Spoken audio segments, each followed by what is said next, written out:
ازيكم عاملين ايه؟ وحشتوني جدا جدا جدا. انا ندى، اخصائيه موتسوري، ولو انتي اول مره تشوفيني دوسي لايك وسبسكرايب للشانل، ويلا بينا نبدا فيديو جديد.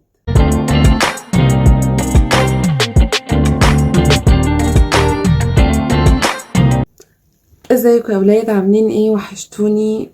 بعتذر جدا عن ان انا ما نزلتش فيديوهات الفتره اللي فاتت، ولكن كلنا عارفين الظروف اللي احنا بنمر بيها، وان الواحد نفسيته مش قادره ان هو يصور اي حاجه حرفيا.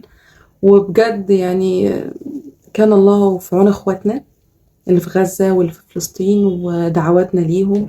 محدش فينا قادر يعمل أي حاجة، ولكن الحالة النفسية علينا كلنا زي الزفت.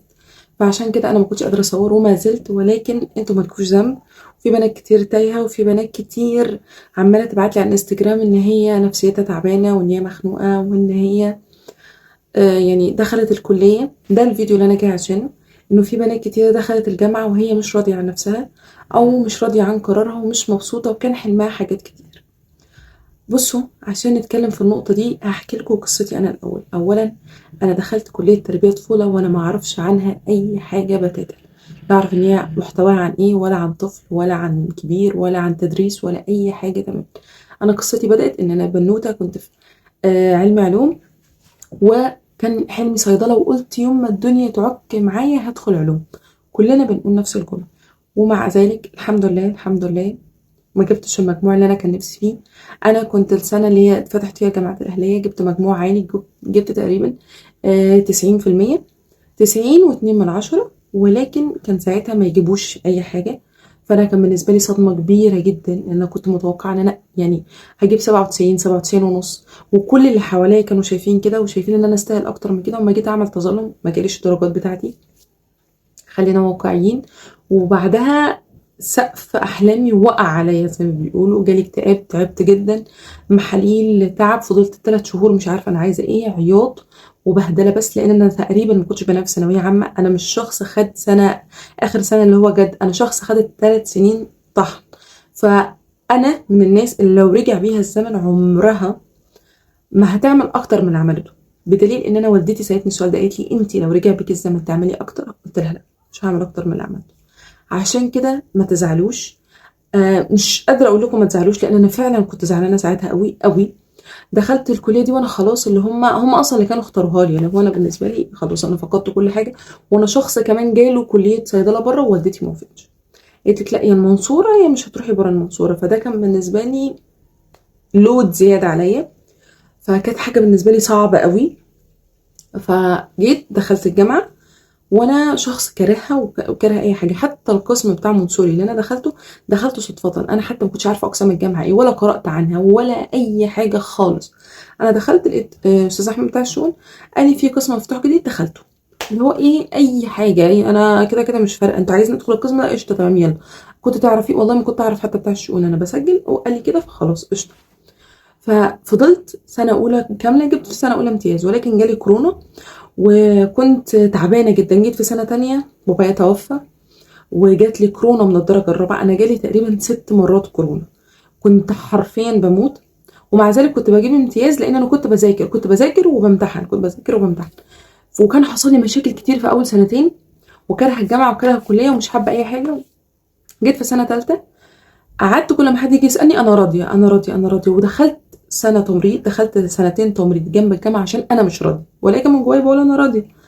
لحد ما جيت قعدت مع نفسي كده، سالت نفسي سؤال: هل انت من جواكي راضيه؟ لا مش راضيه.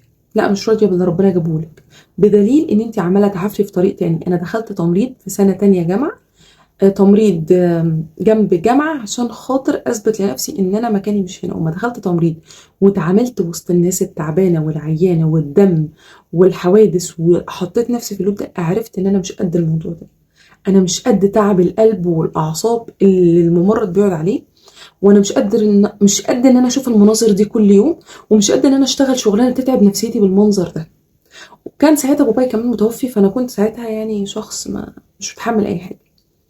فلما جيت بعدها قلت ركزي في المكان اللي انت فيه، حاولي تفهميهم، حاولي تعرفي المكان اللي انت فيه رايح فين، وارضي بجد وشوفي ربنا هيعملك ايه. ومع ذلك فعلا بدات احب المكان اللي انا فيه، حاسه نفسي ان انا بحبه. بدات انزل لكم فيديوهات اعرفكم عنه، بدات اساعد البنات اللي كانت زيي. بدات احس انه لا، بقيت اجيب امتياز، الامتياز بتاعي عالي. الحمد لله بقيت معروفه في الجامعه عندي. بقيت احس انه يعني انه ربنا بيطبطب عليا، ان هو انتي تستاهلي حاجه احسن. ما جاليش الحاجه الواو لسه، ولكن انا بسعى وبكمل. كفايه ان انا بساعدكم، كفايه ان انا بتبسط اما بشوفكم جايين تسلموا عليا في الجامعه، وان احنا استفدنا منك، وان انتي كلامك ده اللي دخلنا الجامعه، وان احنا معتمدين على نفسنا. حبوا المكان ايا كان، مفيش حاجه اسمها كليه قمه وكليه قاع، والله ما في الكلام ده. كل الناس كارهه كليتها، محدش حابب تخصصه، محدش حابب المكان اللي هو فيه.